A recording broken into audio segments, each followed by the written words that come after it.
you almost have to think of yourself as having a cord that extends from your hip. And this cord can be plugged into one of two sockets.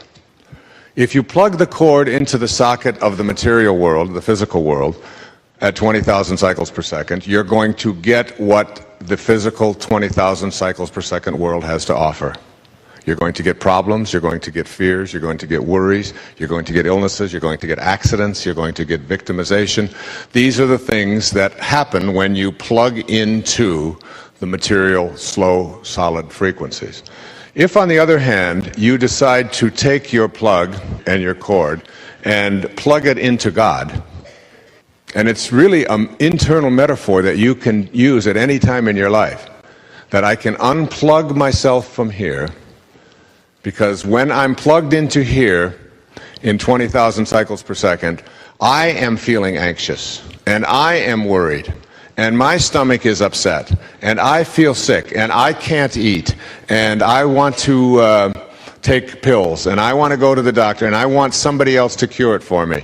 Those are the reactions to plugging in here. But when you plug into God, in your mind, when you just take this plug and you plug it in over here, you say, all right, God, I'm plugging into you, and I'm turning it over to you. Because I don't know how to handle this. But I know you do. Because you keep the planets in alignment. And you make the flowers bloom. And you turn a seed into a flower and an embryo into a baby. And I can trust an intelligence that can make miracles like that happen. And I know you have the answer. It's not like I have to say, oh, dear God, oh, my God. You know, I know that you can create the world, and I know you can do all of those things, but if you only knew my problems, you couldn't possibly solve them. And God is up there saying, you know, you're absolutely right. You know, it's not too bad to make a universe and to turn an embryo into a baby. But with the parents you had, my hands are tied. I'm sorry, there's just not much that I can do. I'm really sorry, you know. You have to really be willing to surrender and turn it over. And ask. And ask. And then create an intention.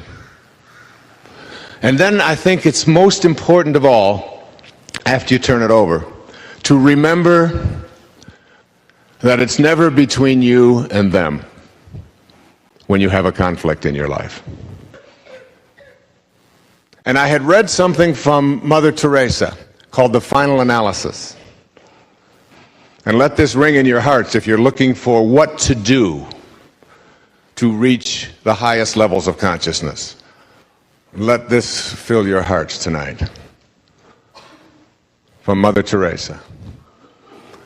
People are often unreasonable, illogical, and self-centered. Forgive them anyway. If you are kind, people may accuse you of selfish, ulterior motives. Be kind anyway. If you are successful, you will win some false friends and some true enemies.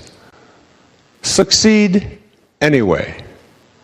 If you are honest and frank, people may cheat you.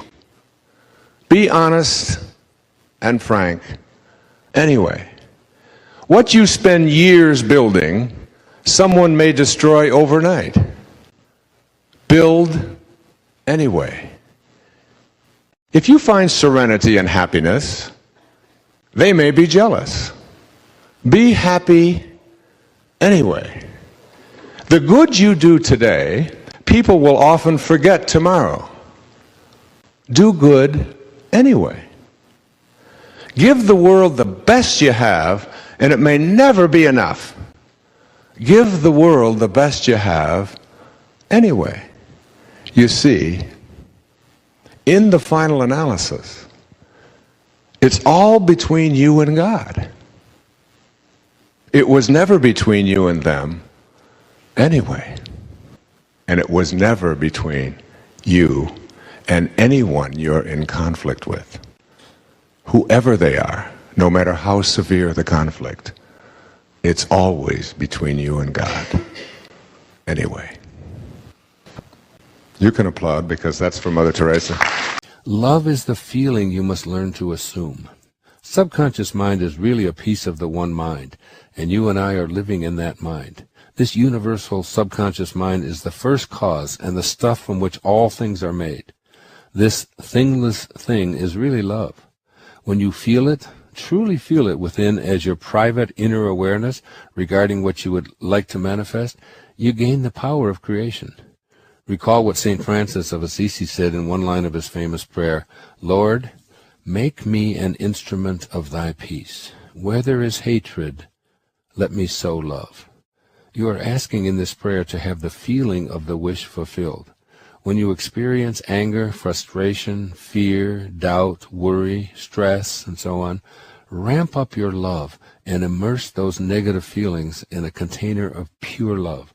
Simply choose to feel good, because every moment of offering love brings your little sliver of subconscious mind into harmony with the all-creating one universal subconscious mind that is defined as love.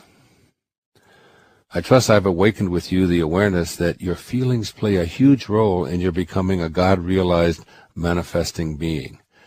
Neville states this very clearly, quote, "Denying the evidence of the senses and appropriating the feeling of the wish fulfilled is the way to the realization of your desire," unquote. Apply his wisdom beginning now. It will serve you in ways that you may never have imagined in common hours. And remember that picturing the future without assuming the feeling of the wish fulfilled is nothing but futile daydreaming. Practice feeling a thought that you have inserted into your imagination. Remember that a feeling is what you feel in your body as you contemplate what it is you wish to manifest or who you would like to become.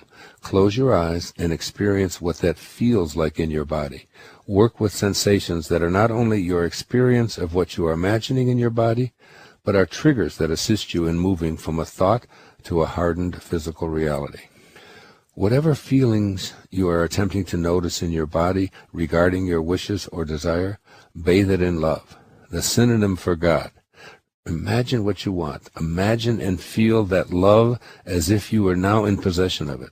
Continue doing this using love until your desire actually belongs to you. During this process, remind yourself that the more love, that is, the more God you offer, the sooner desire becomes reality. Look into your mirror fearlessly, saying, "I not only love you, I am love." Acquaint yourself with the subconscious mind. Your piece of subconscious mind acts on what you program into it so that it becomes your automatic mind acting habitually. Decide on a habit that you would like to be automatic. Being generous, for example. Tell yourself, "I am a generous person." Give something away in a spirit of generosity, even if it's only a small coin or a word of encouragement. The more thoughts and actions you practice around your new I am, the more the subconscious mind will react in kind, until eventually it will act in generous ways out of a new habit that you've created. The subconscious mind responds to suggestions. You can reprogram your subconscious mind so that it goes on its accustomed role of autopilot with mental and feeling images from yourself. Talk to this automatically receptive component of yourself, telling it that you are unlimited and that you believe all things are possible. Fill it with images of you being all that you dare to become. Go to a quiet place and feel in your body what it would feel like were those thoughts in your imagination your present reality. The subconscious mind possesses the power to manifest physical reality from thoughts. Every object and circumstance in this world is representative of a mental thought. All that now exists was once imagined. Such is the power of the subconscious mind. But in order to partake of this incredible powerhouse of creation that you are, you must be able and willing to experience within yourself, in your mind, that which you wish to manifest. Thoughts become things when you feel them and are able to impress them upon the subconscious mind, which will then just take over. Here is how Neville describes this phenomenon. This substance is consciousness. It is your imagination which forms this substance into concepts, which concepts are then manifested as circumstances and physical objects. Thus, imagination made your world, unquote. And then his take on the importance of feelings in programming the subconscious mind. He says, quote, The reality of your assumption has its being in complete independence of objective fact and will clothe itself in flesh if you persist in the feeling of the wish fulfilled. When you know that assumptions, if persisted in, harden into facts, then events which seem to the uninitiated mere accidents will be understood by you to be the logical and inevitable effects of your assumption. You have the power to impress upon the subconscious mind any I am of your choosing. He presents this in Power versus Force. That seems to bring it all home very clearly. Let's attempt to understand all of this through an example. Imagine a bum on a street corner in a fashionable neighborhood. Can you get a picture of that? Bum, street corner, fashionable neighborhood. In a fashionable neighborhood in a big city stands an old man in tattered clothes, alone, leaning against the corner of an elegant brownstone. Look at him from the perspective of various levels of consciousness and note the differences in how he appears. From the bottom of the scale, at a level of 20, the level of shame, this bum is dirty, disgusting, and disgraceful. And that's how you view him, and you know people who do. And you may know yourself as having done that at one time. From the level of 30, which is guilt, he would be blamed for his condition. He deserves what he gets. He's probably a lazy welfare cheat.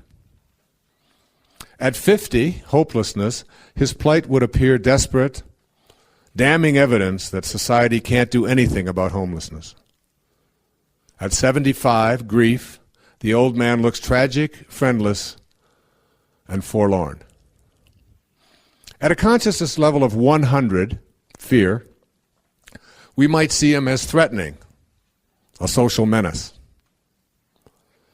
Perhaps we could call the police before he commits some crime. At 125, desire, he might represent a frustrating problem. Why doesn't somebody do something? At 150, anger, the old man might look like he could be violent. Or on the other hand, you might become furious that such conditions exist in the first place. At 175, we're still at levels that still weaken you. Pride. He could be seen as an embarrassment or as lacking the self-respect to better himself. And at 200, courage, now we're at the distinction between truth and falsehood and that which empowers rather than weakens. We're at power rather than force. At 200, we might be motivated to wonder if there's a local homeless shelter. All he needs is a job and a place to live. At 250, neutrality, the bum looks okay. Maybe even interesting. Live and let live, we might say. After all, he's not hurting anyone. At 310, willingness, we might decide to go down and see what we can do to cheer this fellow up. Or volunteer some time, perhaps, at a local mission. At 350, acceptance, the man on the corner appears intriguing. He probably has an interesting story to tell. He's where he is for reasons we may never understand. At 400, reason, he's a symptom of the current economic and social malaise, or perhaps a good subject for in-depth psychological study. Now we move to the higher levels. At the higher levels, the old man begins to look not only interesting, but friendly, then lovable. Perhaps we would then be able to see that he was, in fact, one who had transcended social limits and gone free. Maybe a joyful old guy with the wisdom of age in his face and the serenity that comes from indifference to material things. At 600, peace, the highest level any of us will ever attain here. He is revealed as one's own self in a temporary condition. Can you see the difference? Can you see the distinctions between how we look at things? A simple bum standing on a corner and all of the attendant ways that we have of processing it, some of which will weaken us individually and collectively, and some of which will empower us individually and collectively. These kinds of events of people walking by and saying, "Is this your strawberry ice cream?" and you say, "Wow, I was just thinking about that. Ooh, what's going on? How did that happen? Where did that come from?" Or you're thinking about your sister and you're just having a conversation with her. You haven't seen her in 5 years, and you go to the phone and she's calling, or, you know, endless numbers of these kinds of synchronistic events that almost like you have a collaboration with fate they become more frequent, they become more noticeable, they aren't something that you say, "Oh, how could this happen? Isn't that interesting?" or "It's just chaos," because there's no such thing as chaos, no, is there? it's chaos. only the appearance of chaos. There is nothing in chaos. It's like when you go to, say, let's say you go to New York City, and the best example I can use of chaos is Grand Central Station. Okay, yeah. So everybody is going hither and thither every which way and what, and you think it's chaotic. But each person is going to a specific destination. And not only that, if you were to announce a track change from track 11 to track 10, you'd see a further intensification of the chaos. But in fact, it is an elaboration of the underlying order. So in all this seeming chaos, there's an underlying order. And it's not only that you should go and get flowers wherever you go. The Vedic expression is, when you're in that state, then wherever you go, flowers will bloom. Yeah. You don't have to wait for them. You choose where you want to go, and the flowers will bloom on your path. Yeah, I believe that. I mean, I know that. I do. And I've seen it happen, and I believe you can take this kind of consciousness and make it work, not only for you, but for those around you, or for the world. That the thoughts, the images, the vision, the ability to manifest, to create what you want for yourself. You see, if enough of us in the world believe, for example, in a nuclear holocaust, just taking it to something that affects all of us, and certainly all of our children who are going to inherit this place from it.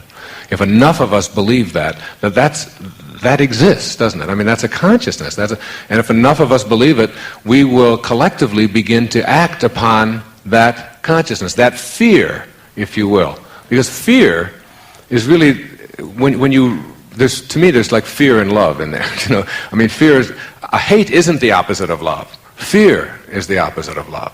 When you eradicate the fear, like if I'm afraid of something happening, an opinion that somebody might have of me, somebody doing something to me that might not, somebody taking my money away from me, somebody, an IRS audit, whatever it may be that is fearful, I'm creating those pheromones that you were talking about, those fearful pheromones. I like that. That could be a rock group. You know, the fearful pheromones. Watch, they'll be on TV tomorrow.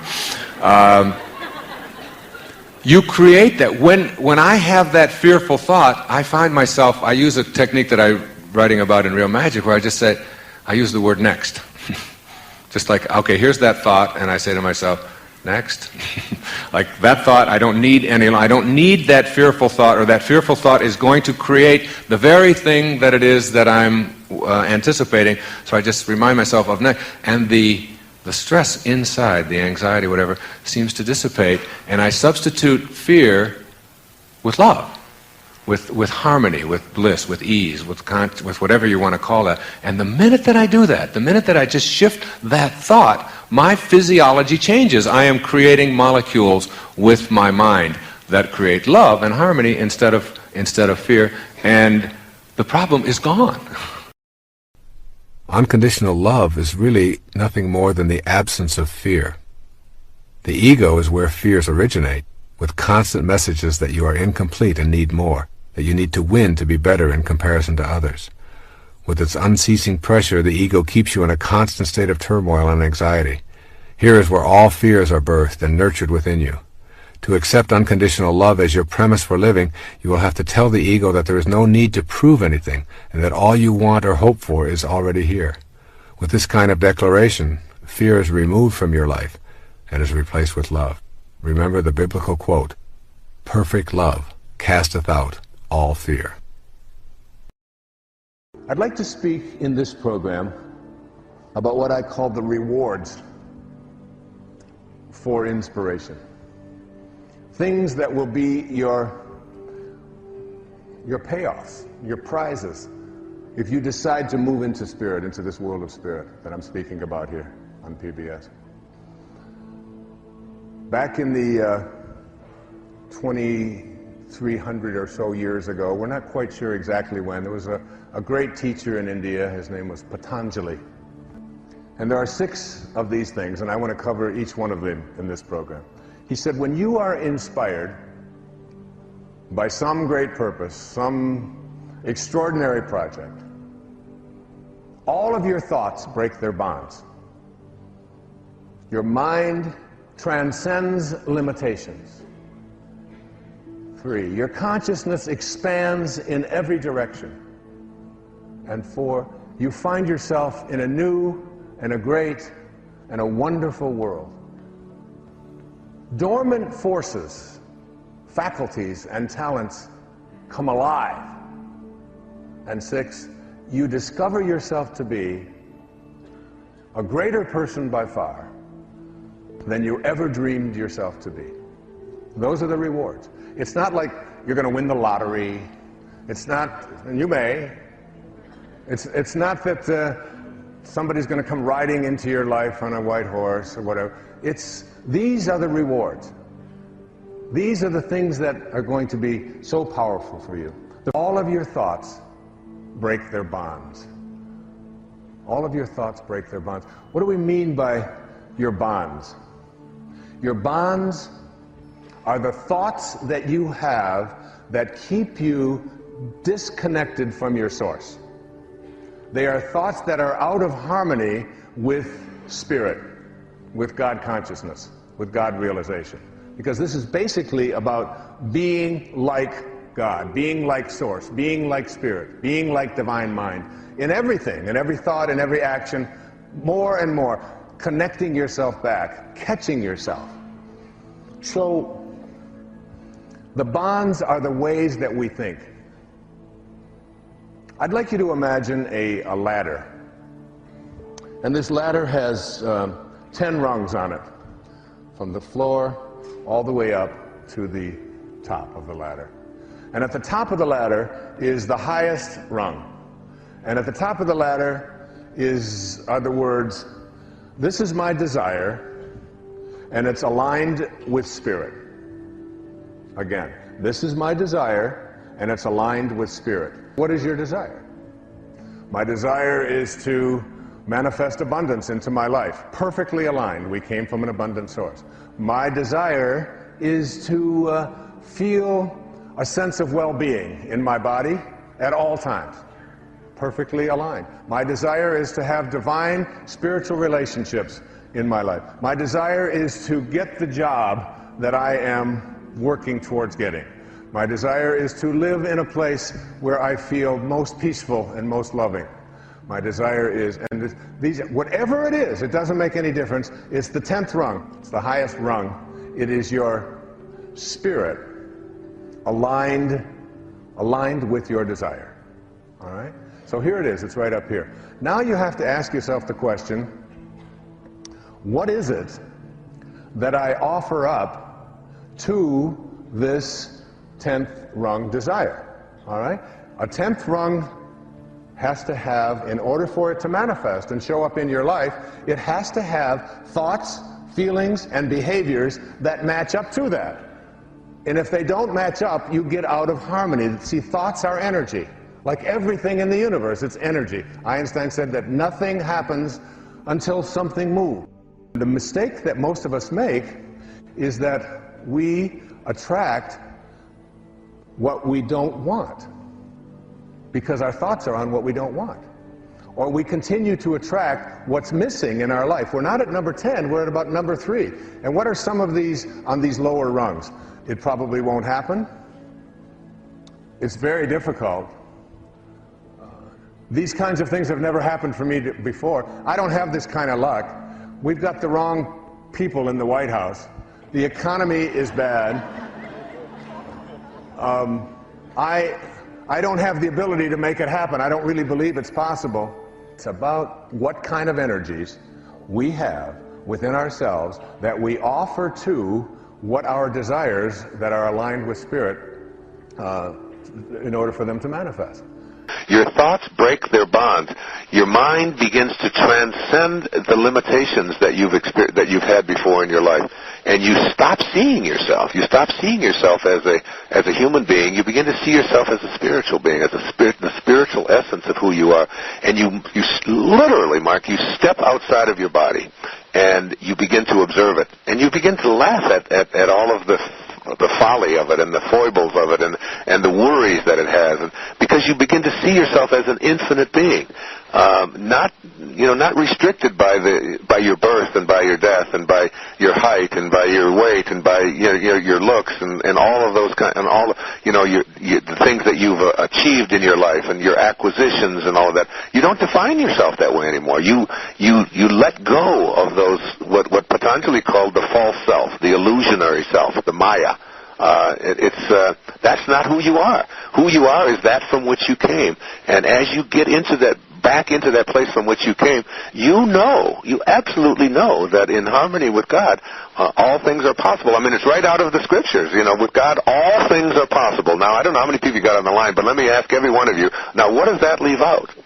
It absolutely, literally leaves out nothing. There's no thing at all that is not possible. If you can conceive of it and have that knowing and stay in spirit and do it from that place of passion, and passion is just love. I mean, God is love. I mean, that's also from the scriptures. God is love, and he that believeth in love believeth in me. I mean, love and God are synonymous.